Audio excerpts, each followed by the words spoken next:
Hello everyone, कैसे हैं आप सब। उम्मीद करते हैं कि बढ़िया होंगे और मन लगा के पढ़ाई कर रहे होंगे। सबकी पढ़ाई बहुत अच्छी चल रही होगी। तो गाइस, आज बात करने वाले हैं कि जो तैयारी फोर की लोग तैयारी कर रहे हैं तो वो अपना सब्जेक्ट, जैसे कि मेरा सब्जेक्ट है हिंदी, इसमें 75+ नंबर कैसे लाए। कि मेरा मतलब तैयारी टू में किस तरीके से मैंने तैयारी की थी, जो मेरे को 76 नंबर, 80 में 76 नंबर आए थे, वो मैं शेयर आप लोगों के साथ करना चाहूँगी।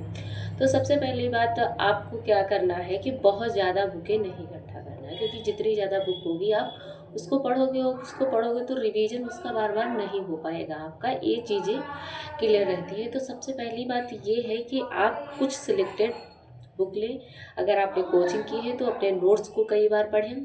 नोट्स में आप एक या दो बुक ले सकते हैं, बहुत सारी बुकें आपको बीपीएससी के लिए नहीं लेनी है, जैसा कि मतलब यहाँ पे टीआरई 3 और टीआरई 2 टीआरई 1 में हुआ है। तो आपको करना क्या है, जैसे कि मैं अपनी बात कहूँ तो मेरे पास बुक और कौन सी, एक तो मेरा नोट्स था और दूसरा जो था गोविंद पांडे और सरस्वती पांडे का जो वस्तुनिष्ठ आता है, वन लाइनर, वो बुक हम आप लोगों को दिखा भी चुके हैं। और अगर ज़रूरत होगी तो बताइएगा कमेंट में, अगली वीडियो में आपको दिखा भी देंगे।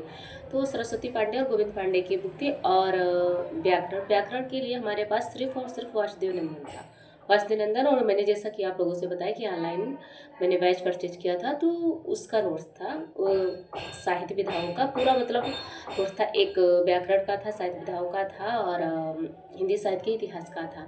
तो इतना रहता है उसमें, इतना मेरा नोट्स था और ये दो बुकें थी।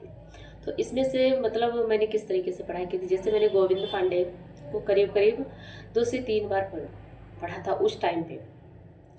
2 से 3 बार गोविंद पांडे पढ़ा था और 2 या नहीं ज़्यादा हो गया था, मैंने नोट्स ज़्यादा पढ़ा था। गोविंद पांडे 2 से 3 बार पढ़ा था और नोट्स जो थे उसको मैंने ज़्यादा बार, कई बार, मतलब क्या हमको याद भी नहीं है कि कितनी बार मैंने उसका रिवीजन किया था। नोट्स को मैंने पढ़ा था। और नोट्स को मैं अपना टाइम कैसे देती थी, मेरा नोट्स होता था तो व्याकरण को थोड़ा मतलब मैंने कम टाइम दिया है, उसका टेस्ट वगैरह ज़्यादा किया है।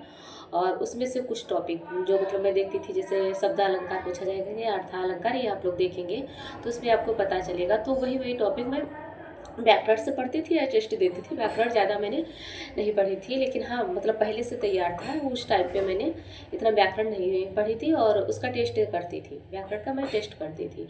तो उसके बाद मतलब मैंने, मेरी जो नोट्स पढ़ने का टाइम था वो क्या था, 2 घंटे में सुबह में क्या पढ़ती थी, हिंदी साहित्य का इतिहास, और 2 घंटे शाम में गद्य विधाएँ पढ़ती थी। ये 4 घंटा मेरा नोट्स का फिक्स था।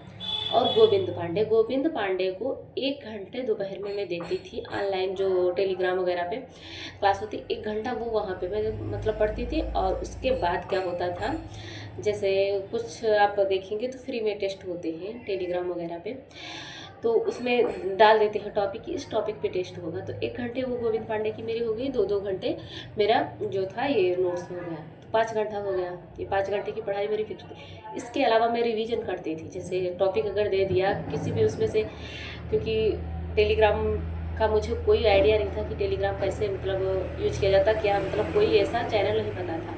तो उसको मैंने टेलीग्राम पे ही सर्च किया था, वो आए थे। तो उसमें से एक ऐसा मिला था कि अब वो नहीं दिख रहा है, क्योंकि मैं खुद उस पर टॉपिक को टेस्ट देना चाहती थी, तो उसको शायद बंद कर दिया उन्होंने। तो उस पर क्या होता था, उसमें पहले से टॉपिक दे देते थे कि इस टॉपिक से आज जो होगा वो टेस्ट होगा। तो उस टॉपिक को फिर गोविंद पांडे से ही मैं तैयार करती थी। तो उस टॉपिक को तैयार करने, इस तरीके से मेरा गोविंद पांडे भी 2-2.5 घंटे की पढ़ाई हो जाती थी। और इसके अलावा जो था मेरा टेस्ट का एक शेड्यूल था, वो 12 बजे रात्रि में 9 बजे, ये 2 टेस्ट पक्के थे। और 6 बजे जो होता था वो टॉपिक वाइज टेस्ट होता था, उसमें टॉपिक तैयार करके वो देते थे। मतलब फ्री वाला ही था, मतलब मैंने लिया नहीं था टेलीग्राम चैनल का, कोई पेड कोर्स ऐसा नहीं लिया था, तो वो फ्री वाला ही था, उस पर मैं टेस्ट देती थी। तो ये 3 टेस्ट मेरे फ्री थे, तीनों टेस्ट मैं देती थी और फिक्स थे। कुछ भी कर रही हूँ, खाना भी बना रही हूँ, खा भी रही हूँ, कुछ भी मतलब मैं कर रही हूँ, तो वो टेस्ट मैं करती ही हर हालत में थी। मतलब नहीं छूटता था मेरा टेस्ट, क्योंकि वो छूट जाएगा तो फिर उसके क्वेश्चन देखने में उतना मतलब रुचि नहीं रहती थी। तो मैं वो टेस्ट, ये 3 टेस्ट मेरे फिक्स थे, वो भी टेलीग्राम पे। और फ्री वाले थे। और जैसे क्लास उस पर चलती थी गोविंद पांडे की, तो 1 घंटे की वो क्लास, 1 या 1.5 घंटे की, मतलब ज़्यादातर वो क्या होती थी 1.5 घंटे के आसपास की क्लास रहती थी, तो 1.5 घंटे हो जाता। उसके बाद उस टॉपिक को तैयार करना जो टेस्ट में पूछा जाता था, तो वो तो 2.5 घंटा ये हो गया, और 2-2 घंटे मेरे नोट्स के हो गए। ये इतना 6 घंटे का हो गया। इसके अलावा क्या करती थी मैं, व्याकरण का कुछ न कुछ टॉपिक जैसे पढ़ती थी, या मतलब पहले टेस्ट देती थी। व्याकरण को पढ़ने का मेरा तरीका क्या था कि मतलब मैंने पहले पढ़ा था, उसके बाद जब बीपीएससी का मैंने फॉर्म फिलअप किया, तो मैं क्या करती थी, मैं टेस्ट देती थी, जहाँ पे मेरा क्वेश्चन गलत होता था उस टॉपिक को उठा करके मैं व्याकरण पढ़ती थी। इतना मेरा शेड्यूल था, तो आप समझ सकते हैं कि कितना होगा, करीब करीब 7, साढ़े 7, 8 घंटे का शेड्यूल था। और मेरे पढ़ने का तरीका क्या था, मेरा कोई टाइम फिक्स नहीं था। जो मतलब टेलीग्राम पे क्लासें होती थी वो टाइम फिक्स था, वो टेस्ट का टाइम फिक्स था। जो अपने आप पढ़ते थे वो टाइम मेरा फिक्स नहीं था कि मतलब मुझे शाम में इतना पढ़ना है, सुबह में इतना पढ़ना है, दोपहर में इतना पढ़ना है। नहीं, अगर मुझे नींद आती थी 7 बजे रात में ही, शाम में, तो मैं 7 बजे सो जाती थी, जब सो करके उठती थी। वो चाहे दिन के मतलब रात के 2 बजे हो, 2:30 बजे हो, 3 बजे हो, 1 बजे हो, 12 बजे हो, उस टाइम में उठ के पढ़ते थे। जब नींद आती थी सो जाते थे। तो इस तरीके से मेरा कोई टाइम फिक्स नहीं था। लेकिन हाँ, मेरी पढ़ाई 7 से 8 घंटे उस टाइम पे होती थी। जॉब के साथ में तो इतना पॉसिबल नहीं रहता है, लेकिन हाँ, उस टाइम पे मेरी इतनी पढ़ाई होती थी। इस तरीके से मैंने तैयारी की थी।